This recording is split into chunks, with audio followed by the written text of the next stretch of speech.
Vermont, and I wanted a truck for my farm, and I wanted to buy it in California so I could drive it across country. I was being a very good kid. I bought an American truck. I get in a lot of trouble with some of the people in Detroit sometimes for what I drive, and so I've really been trying to be good lately. I try to explain to them it is not easy to buy American automotive products in the state of California. So anyway, I go down to buy my truck. And one of the great joys I find of being over 40 is there's some things that you can do. Like when you're over 40, you don't have to look under the hood and pretend you understand or care about what's under there anymore, you know? Not only did I not look under the hood, but there are apparently some other places I didn't look at. So I get my truck home, and to be real honest about you, I've only had a farm for about a year, and I don't know anything about farms. To tell you the truth, I don't know anything about trucks. It's the first time I've ever bought a truck in my life. And so my kind of knowledge level was what you might call kind of grade school level. To me, a truck is a thing in which you carry stuff around. You know, that's it. Beginning of the story, end of the story. Therefore, it came as a little bit of a surprise to me when I get this little thing home, open the back door where the storage area is, and there, sitting in the middle of the storage area, is the largest spare tire I've ever seen in my life. I mean, it's part of the customer insensitivity problem. I mean, I realize the technical caliber of the brakes is superb.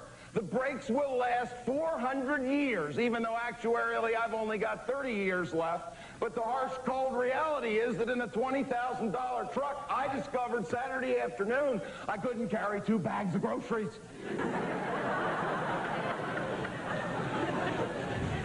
So anyway, no sweat, because among the material they'd given me, there was a little description of how I get a little metal A-frame bar to hang my spare tire on the back of the vehicle. So that's Saturday. Monday morning, I go down to my dealership to order it. Now, some of you are saying to yourself, what kind of lazy clown are you to take off from work on Monday morning and go down to the car dealer? But of course, I know you're not saying that, because you know and I know that in the continental United States, there is not one single car dealer whose parts and service department is open on the weekend. I mean, God help us that we should ever be open when the customers were around.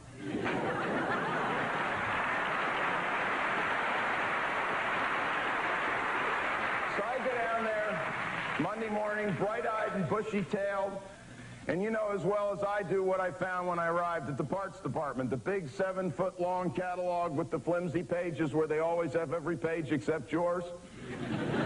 But at any rate, the guy writes up my order, and he finishes it up, and he turns around, and he looks at me, and he says, "That'll take care of it for you."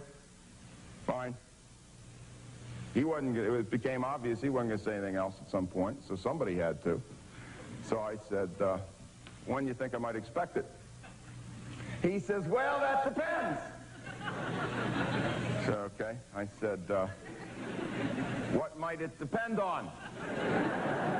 He said, "Well, it depends on whether we got one in California." I said, "Fine." I said, when might we know? He says, "Well, I should have no trouble telling you within the week."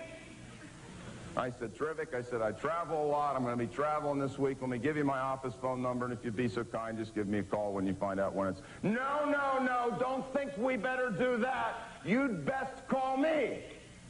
I said, "Okay." I'm still hanging in there. I said, "What if we don't have one in California?" He said, "Boy, then be hard to tell."